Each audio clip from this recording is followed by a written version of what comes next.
আসমান কেন সাতটি আর কোন আসমানে কি আছে জানলে আপনি সত্যি অবাক হয়ে যাবেন প্রিয় দর্শক। প্রথম আসমানের নাম হল রুকাইয়া। এই আসমানে রয়েছে চন্দ্র, সূর্য, নক্ষত্র, অসংখ্য ফেরেশতা এবং আসমানের বিশাল দরজা। আর এই আসমানেই রয়েছেন হজরত আদম আলাইহিসসালামের সিংহাসন। দ্বিতীয় আসমানের নাম হল ফাইদুম, যাকে অনেকে মাউন নামেও চেনেন। এই আসমানে রয়েছেন বহু ফেরেশতা এবং আল্লাহর প্রিয় নবী হজরত ঈসা আলাইহিসসালাম।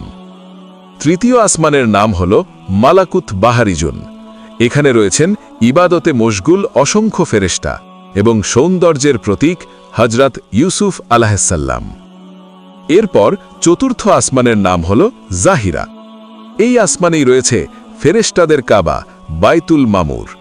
আর এখানেই অবস্থান করছেন হজরত ইদ্রিস আলাইহিসসালামের সিংহাসন। পঞ্চম আসমানের নাম হল মুসাহারাত। এই আসমানে রয়েছেন হজরত হারুন আলাইহিসসালামের সিংহাসন। ষষ্ঠ আসমানের নাম হল খালিসা। এখানে অবস্থান করছেন কালামুল্লার অধিকারী হজরত মুসা আলাইহিসসালাম। সবশেষ সপ্তম আসমানের নাম হল দামিরা। এই আসমানেই রয়েছে সিদরাতুল মুনতাহা, যার ঊর্ধ্বে আর কেউ পৌঁছাতে পারেনি। আর এখানেই অবস্থান করছেন হজরত ইব্রাহিম আলাইহিসসালামের সিংহাসন।